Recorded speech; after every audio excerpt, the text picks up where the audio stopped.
Messi গোটা দুনিয়ায় মানুষ চেনে না এমন মানুষ নাই। এই মেসির যতগুলো বাচ্চা আছে এগুলো বিয়ের আগের বাচ্চা, এগুলো বিয়ের আগের বাচ্চা। তো বিয়ের আগে যদি বাচ্চা হয়ে যায় এটাকে হালাল জাদা নাকি হারাম জাদা? এটা হারাম জাদায়। তার মানে এগুলো পশুত্বের উদাহরণ বলছি আমি আপনাকে। গোটা দুনিয়ায় একটা আইন আছে যে mother's name is enough for document. মায়ের নাম জন্ম নিবন্ধনের জন্য, এনআইডির জন্য, স্কুলে ভর্তির জন্য যথেষ্ট, বাবার নামের কোনো প্রয়োজন নাই। আদালতে যিনি রিট করেছেন তিনি বলছেন যে বাবার নাম থাকতে হবে, এই আইনটা মানুষের প্রতি বৈষম্য তৈরি করে। অতএব কেউ চাইলে বাবার নাম দিবে, কেউ না চাইলে দিবে না, তাকে জোর করা যাবে না। নতুন করে রিট করেছে আদালত, এটা খুব গভীরভাবে নিয়েছে। তাহলে এটা কেন হলো? পৃথিবীর অনেক দেশ আছে যেখানে এটা আইন, mother's name is enough for document.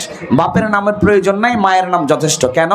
কারণ তাদের দেশে বিচার বাছাই বলে কিছু নাই। অনুষ্ঠানে গিয়েছে, বিয়ের অনুষ্ঠান, জন্মদিনের অনুষ্ঠান, যার স্ত্রী যার কাছে ভালো লেগেছে সে তার স্ত্রীকে নিয়ে বিছানায় যেতে পারে। এই দেশ ওই দেশে এটা সিদ্ধ এবং বৈধ এবং হালাল। তাহলে একটা অনুষ্ঠানে গিয়ে যদি কেউ অন্যের স্ত্রী নিয়ে বিছানায় শুয়ে যায় আর সেইখান থেকে যদি বাচ্চা জন্ম হয়, তাহলে এই বাচ্চা তো তার বাপের নামের পরিচয় দিতে পারবে না।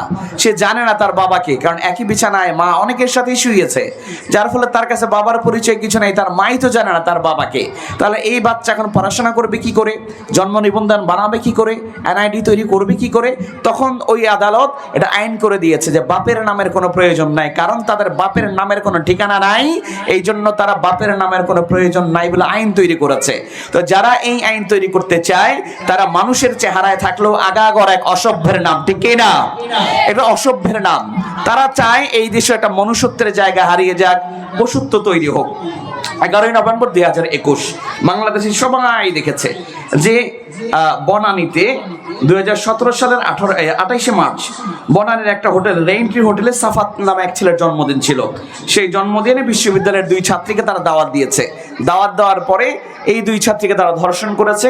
পরবর্তীতে আদালতে এই ছাত্রীরা মামলা করেছে। মামলা করার পরে আদালত যখন তাদেরকে ডেকেছে, আদালত তাদেরকে ডাকার পরে সেখানে আদালতে রায় দেওয়া হয়েছে যে এটাকে ধর্ষণ বলা যাবে না। কেন বলা যাবে না? কারণ হচ্ছে যে এই 2 মেয়ে স্বেচ্ছায় তার বিছানায় গিয়েছে, স্বেচ্ছায় বিছানায় গিয়েছে, অতএব তাকে ধর্ষণ বলা যাবে না। ঠিক এটা যদি হয় মনুষ্যত্বের নাম, যে বিদ্যা আপনাকে এটা শিখায় যে স্বেচ্ছায় কেউ যদি বিছানায় যায়, বিয়ের প্রয়োজন নাই, এটাকে ধর্ষণ বলা যাবে না। তাহলে স্বেচ্ছায় ধর্ষণ, স্বেচ্ছায় আরেকজনের বিছানায় যাওয়া, স্বেচ্ছায় আরেকজনের সাথে থাকা, এইটা কি মানুষের আলামত নাকি পশুত্বের আলামত?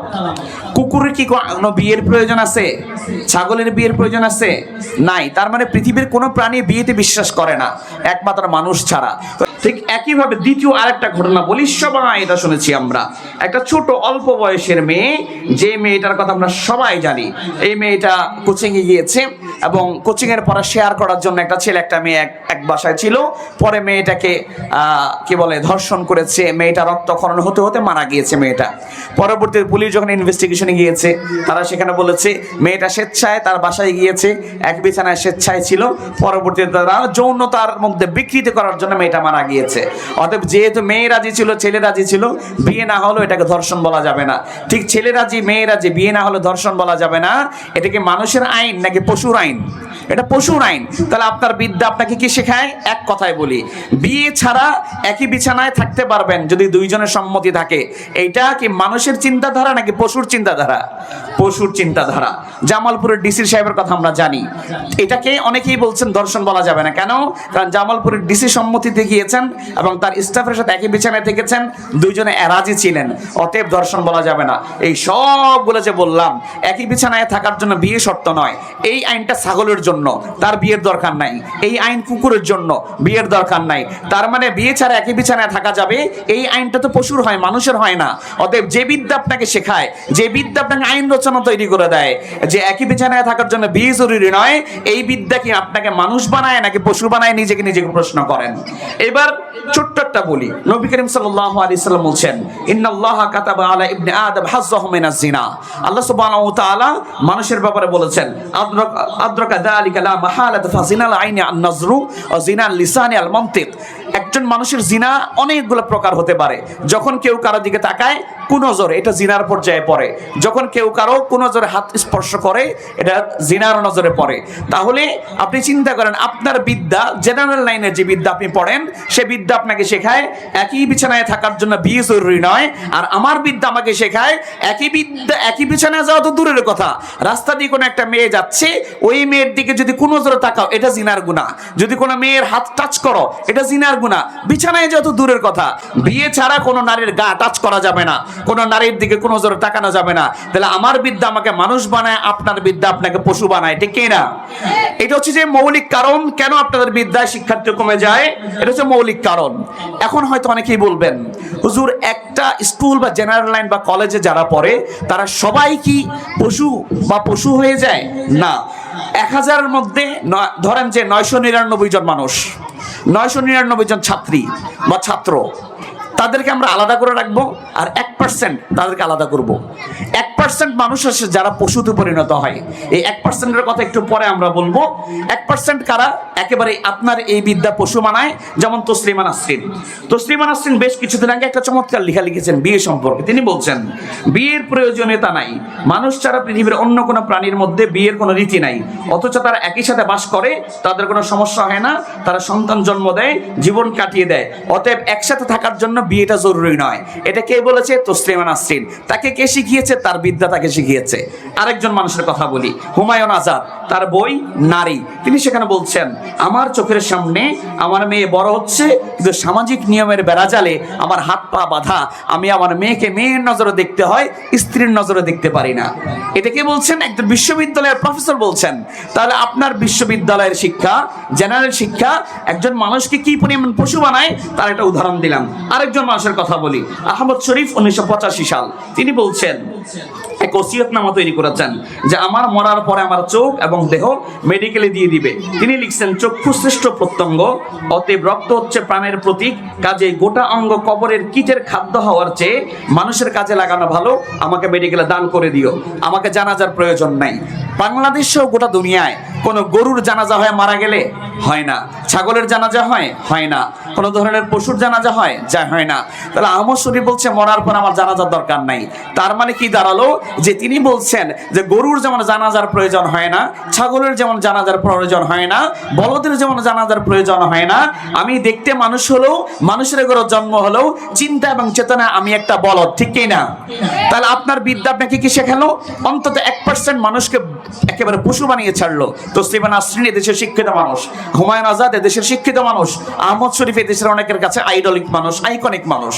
তাহলে আপনার সন্তান এই শিক্ষা ব্যবস্থায় যদি পড়ে, তাহলে এই 1%-এর মধ্যে যদি পড়ে, তাহলে আগাগোড়া পশুতে পরিণত হবে। এরপর আসেন, স্কুল কলেজে যে শিক্ষা ব্যবস্থা আমরা শেখাই, সেখানে শেখানো হয় যে করিম 1 লক্ষ টাকা একজনকে দিছে 2 মাসের জন্য, 2 মাস পরে 1,20,000 টাকা যদি তাকে দেওয়া হয়, তাহলে কত টাকা সে সুদ পাবে, মুনাফা পাবে। তাহলে স্কুল কলেজের যে বিদ্যা, সেখানে শেখায় সুদের অঙ্ক। আর আমরা মাদ্রাসায় যে বিদ্যা পড়াই, সেখানে মানুষকে পড়াই জাকাতের অঙ্ক। সুদ কাকে বলে? সুদ হচ্ছে যে মোটা মিয়ারে মোটা বানায়, মেরা মিয়ার আর মেরা বানায়। এটা সহজ করে বললে, ধরেন যে একজন মানুষ অনেক টাকার মালিক, তার থেকে আপনি 1 লক্ষ টাকা এনেছেন, আপনি গরিব মানুষ। 1 লক্ষ টাকা আনার পরে প্রত্যেক মাসে তাকে 10,000 টাকা তাকে দিতে হয়। তাহলে যখন আপনি টাকাটা দিয়ে দিবেন, 10 মাস যদি রাখেন, 10 মাসে 1 লক্ষ টাকা তাকে দিবেন সুদ, আবার 1 লক্ষ টাকা তাকে ক্যাশ দিবেন। তাহলে 1 লক্ষ টাকা আনার পর আপনি তাকে 1 লক্ষ টাকা দিলেন নাকি 2 লক্ষ টাকা দিলেন? 2 লক্ষ টাকা দিলেন। তাহলে যিনি দিয়েছেন তিনি গরিব মানুষ, আর যিনি নিয়েছেন তিনি ধনী মানুষ। তার মানে কি দাঁড়ালো? মোটা মিয়ার আপনি আরো মোটা বানাইলেন, মেরা মিয়ার আরো মেরা বানাইলেন। তাহলে আপনার বিদ্যা আপনাকে এমন অঙ্ক শেখায় যেখানে মানুষকে চুষে চুষে খাওয়ার বিদ্যা শেখায়। আর আমার বিদ্যা আমাকে কি শেখায়? জাকাতের অঙ্ক শেখায়। যদি তোমার কাছে 1 লক্ষ টাকা থাকে, তো এখান থেকে 2,500টা তুমি গরিবকে দিয়ে দিতে হবে। আমার বিদ্যা আমাকে শেখায় 1 লক্ষ টাকার মালিক হলে 2,500 দিতে হবে, 1 কোটি টাকার মালিক হলে 2.5 লক্ষ টাকা গরিবকে দিয়ে ফেলতে হবে। আমার বিদ্যা আমাকে শেখায় মানুষকে দান করা, আর আপনার বিদ্যা আপনাকে শেখায় মানুষকে চুষে চুষে খাওয়া। তাহলে আপনার বিদ্যা আপনাকে পশু বানায়, আমার বিদ্যা আমাকে কি বানায়? মানুষ বানায়। তাহলে শিক্ষার্থী আমার এখানে পারবে না, তো আপনার এখানে পারবে? এই সহজ কথাগুলো বোঝা দরকার। আর একটু সহজ করে বলি, মক্তবে আমরা যখন পড়াই বা নুরানি মাদ্রাসায় যে পড়াগুলো পড়াই, আজকে যাতে ভর্তি করে দেন আসহাবুস সুফা হিফজুল কোরআন মাদ্রাসায়, আগামীকালকে এই মাদ্রাসা প্রথম যে পড়াটা আপনার বাচ্চাকে পড়াবে, সেখানে পড়াবে 10 জায়গায় পেশাব করা নিষেধ। কয় জায়গায়? 10 জায়গায় পেশাব করা নিষেধ। তার মধ্যে একটা প্রথম যে মানুষ চলাচলের রাস্তায় পেশাব করা নিষেধ। আচ্ছা, মানুষ চলাচলের রাস্তায় পেশাব কি মানুষ করে নাকি কুকুর করে? কুকুর করে। এইবার পদ্মা সেতু যখন উদ্বোধন হলো, উদ্বোধন হওয়ার পর এক ভদ্রলোক মোটরসাইকেল নিয়ে উঠলেন। ওঠার পরে সেখানে কি করলেন, তিনি একদম পদ্মা সেতুর মাঝখানে তিনি মোটরসাইকেলটা রেখে পেশাব করলেন। সর্বোচ্চ 5 মিনিটের রাস্তা, তিনি চাইলে এটা পার হয়ে পেশাব করতে পারতেন, কিন্তু তার ভাইরাল হওয়া দরকার, তার ছবিটা ভাইরাল হওয়া দরকার। তিনি প্রথম ব্যক্তি যিনি পেশাব করেছেন, এইরকম ভাবে চিন্তা চেতনায় তিনি কি করলেন, পদ্মা সেতুতে পেশাব করলেন। তো আপনার বিদ্যা আপনাকে ক্লাস 1 থেকে শুরু করে 10 পর্যন্ত স্কুল কলেজের কোনো বিদ্যায় কোনো বইয়ের মধ্যে আপনি পাবেন না রাস্তায় পেশাব করা যাবে না। এই মাসআলা স্কুল কলেজের কোনো বইয়ের মধ্যে আপনি পাবেন না। কিন্তু নুরানি মাদ্রাসা যে বাচ্চাকে আপনি পড়াবেন, প্রথম দিন তাকে যে পড়াটা পড়া হবে, এটাই পড়ানো হবে যে মানুষ চলাচলের রাস্তায় পেশাব করা নিষেধ। তাহলে মানুষ চলাচলের রাস্তায় পেশাব করে পশু। তাহলে আপনার বিদ্যা আপনাকে পশুত্বে সহযোগিতা করেছে, আর আমার বিদ্যা আমার সন্তানের মনুষ্যত্ব বানিয়েছে, ঠিক না? এটা হচ্ছে মৌলিক পার্থক্য আমাদের। কেন আমাদের শিক্ষার্থী বেড়ে যায়, আপনাদের শিক্ষার্থী কমে যায়। এরপর পবিত্র কোরআনের প্রথম সূরা সূরা বাকারা, একটা পশুর নাম। সর্বশেষ সূরা সূরা নাস, এটা মনুষ্যত্বের নাম।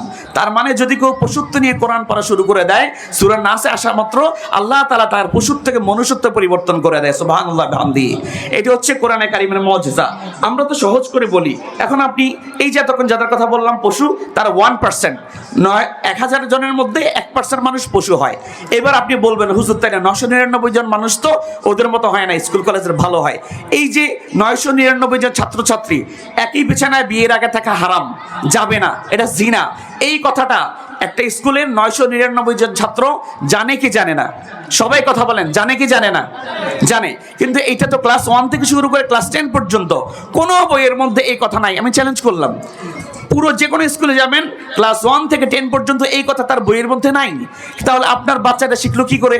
বিয়ের আগে এক বিছানায় থাকা হারাম, এটা জিনা। এটা শিখলো কোত্থেকে?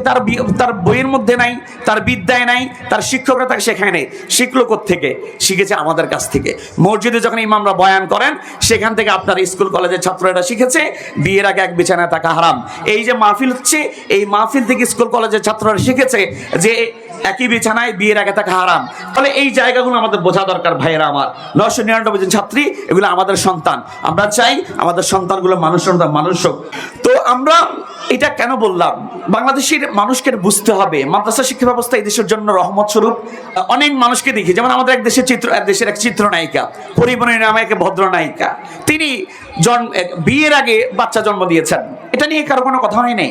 বিয়ের আগে বাচ্চা জন্ম দিয়েছেন, তাহলে বিয়ের আগে বাচ্চা জন্ম দেওয়া এটাকে হালাল জাদা নাকি হারামজাদা? হারামজাদা। এটা নিয়ে কোনো আলোচনা নাই। করোনাকালীন সময়ে সোনামণিদের স্কুল বন্ধ থাকলেও পরিমণিদের ক্লাব বন্ধ ছিল না, এটা কোনো আওয়াজ হয় নাই। তাহলে করোনাকালীন সময়ে স্কুলগুলো যখন বন্ধ হয়ে গেল, পরবর্তীতে দেখলাম একটা সংস্থা জরিপ করেছে, বাংলাদেশের 100 জনের মধ্যে 30 জন এ থেকে জেড পর্যন্ত A to Z বর্ণ চিনে না। করোনাকালীন সময়ের পরবর্তী একটা জরিপ বলছে। তাহলে এটার দায়িত্ব আমাদের না, এটার দায় তাদের যারা এটা নিয়ন্ত্রণ করেছেন।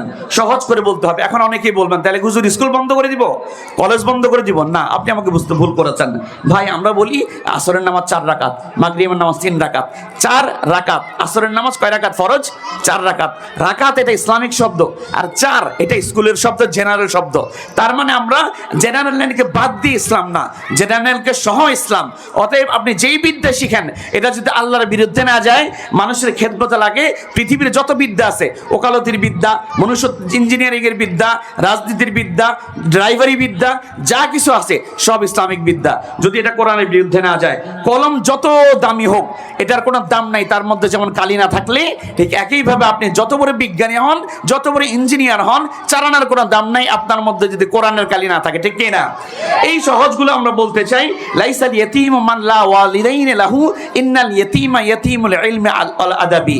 যার মা এবং বাবা নাই, আমাদের সমাজ তাকে এতিম মনে করে, যে না কারো মা বাবা নাই তাকে এতিম বলা হয়। কিন্তু কোরআন এবং সুন্নাহ কি বলছে? যার মধ্যে কোরআনের জ্ঞান নাই পৃথিবীর সবচেয়ে বড় এতিম হচ্ছেন তিনি। তো আমরা চাই না আমাদের সন্তানগুলো স্কুলে যারা পড়ে, আমরা মনে করি না যে একটা সমাজের সবাই হাফেজ হয়ে যাবে, একটা সমাজের সবাই ইমাম হয়ে যাবে, একটা সমাজের সবাই মাওলানা হবে। আমি এটা মানি না, আমি এটা বিশ্বাস করি না। আমি মনে করি একটা সমাজ চলতে হলে স্কুল পড়ুয়া ইঞ্জিনিয়ার প্রয়োজন, স্কুল পড়ুয়া ডাক্তার প্রয়োজন, মাদ্রাসা পড়ুয়া আবার আলেমও প্রয়োজন। যখন আলেম বিয়ে যখন বাড়ি বানাবে তখন স্কুলে পড়ুয়া ইঞ্জিনিয়ারকে দরকার, ইঞ্জিনিয়ার যখন বিয়ে করবে আমার মতো হুজুরের দরকার, মাদ্রাসাও দরকার, স্কুলেও দরকার। কিন্তু আমার শিক্ষা ব্যবস্থা এমন হয় যে কোরআনের বিদ্যার বিপরীতে তৈরি করে আমাদের সমাজকে, এরকম যেন না হয় এটা আপনাকে বুঝতে হবে। আলেম থেকে মানুষ মনে হয় ক্যান্সার থেকে বাঁচার জন্য আপনি ডাক্তারের কাছে যাবেন, ঠিক একইভাবে কবরের আযাব থেকে বাঁচার জন্য, জাহান্নাম থেকে বাঁচার জন্য আলেমদের কাছে যেতে হবে আপনাকে। অতএব আমি মনে করি স্কুলের প্রয়োজন, কলেজের প্রয়োজন, আলেমদেরও প্রয়োজন। একটু সহজ করে কথা বলি, কোরআনের জ্ঞান দিয়ে যে দেশ সমৃদ্ধ হয় এই দেশের লস হয় না। বাংলাদেশের প্রথম প্রেসিডেন্ট তাজউদ্দিন আহমেদ একজন হাফেজে কোরআন, এটা আমরা গর্ব করে বলতে পারি। যে দেশের প্রথম একজন প্রেসিডেন্ট হাফেজে কোরআন দিয়ে আল্লাহ শুরু করেছেন, এই দেশে কোরআনের বিরুদ্ধে যে যাই বলুক তার অস্তিত্ব পায়ের তলায় মাটি থাকবে না, ঠিক না? আমরা মনে করি যে কোরআন এবং সুন্নাহর সাথে সবাইকে সমৃদ্ধ হয়ে চললে এই দেশ এগিয়ে যাবে। ৭১ প্রকাশনী থেকে একটা বই আছে, বইয়ের নাম বাংলার আলেম সংসদ সদস্য। 1937 থেকে 2018 পর্যন্ত বাংলাদেশে তো আলেম সংসদে গিয়েছেন, সবার একটা জীবনে তারা তুলে ধরেছেন। মজার বিষয় হচ্ছে একজন আলেমের বিরুদ্ধে 1 টাকা দুর্নীতি করেছে এই দেশের কোনো মানুষের প্রমাণ করতে পারেন নাই। তাহলে বাংলাদেশ থেকে যারা টাকা পয়সা কামাই করে বিদেশে পাচার করে এই সমস্ত মানুষের তালিকায় আলেমরা নাই, এই কথাটা আপনারা স্বীকার করেছেন। যদি আপনি আজকে নুরানি মাদ্রাসার বিরুদ্ধে বলেন, মাদ্রাসা শিক্ষা বন্ধ করে দিতে চান, মাদ্রাসা শিক্ষার বিরুদ্ধে একটা হীনমন্যতা তৈরি করে দিতে চান, এই দেশ দিন শেষে আপনার নিজের লস হবে। এই দেশ তাদের কাছে ভাড়াটিয়া, তারা যখন এই দেশে এটা টাকা বানানোর মেশিন, এই দেশ থেকে টাকা বানায় লন্ডনে তারা বেগম পাড়ায় বাড়ি করে, আর আমরা এই দেশ থেকে টাকা ইনকাম করে এই দেশের মধ্যেই পুঁজি খাটাই।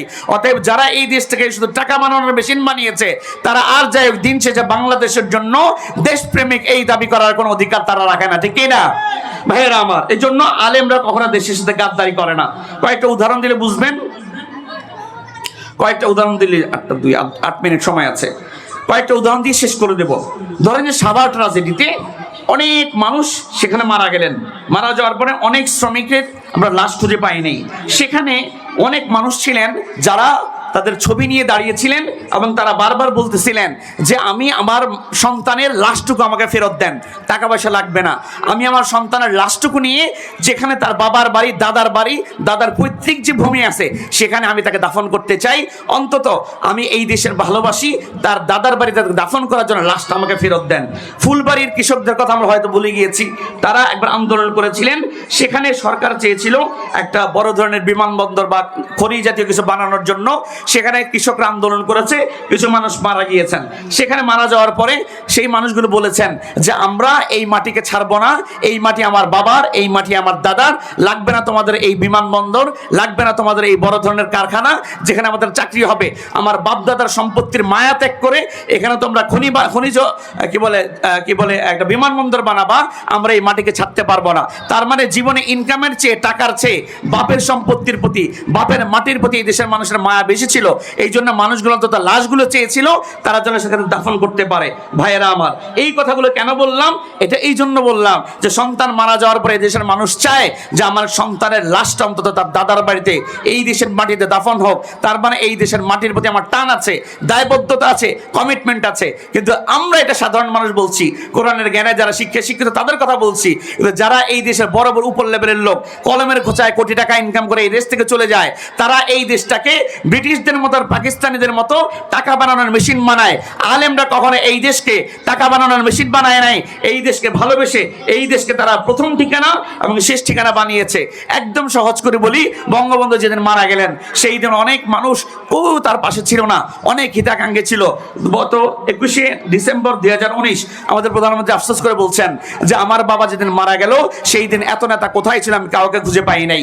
এই বক্তব্যের পরে আমরা তো বলতে চাই, এই প্রশ্ন যদি আমাকে প্রধানমন্ত্রী প্রধানমন্ত্রী করেন। প্রধানমন্ত্রী, আপনার বাবা যেদিন মারা যায় সেই দিন কাছের নেতারা হারিয়ে গেলেও একজন কওমি পড়ুয়া দেওবন্দি একজন আলেম আপনার বাবার পাশে সেদিন ছিল।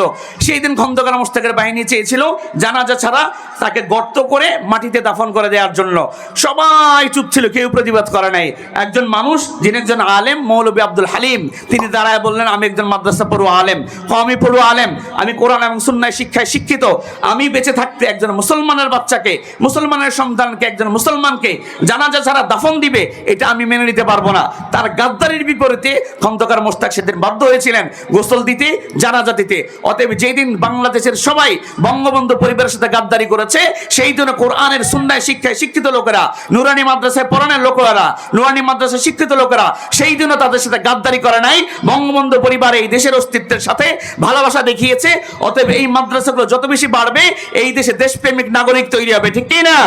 আল্লাহ সুবহানাহু ওয়া তাআলা আমাদের সকলকে যা বললাম তার উপর আমলের তৌফিক দান করেন, আমিন। আসসালামু আলাইকুম ওয়া রাহমাতুল্লাহ।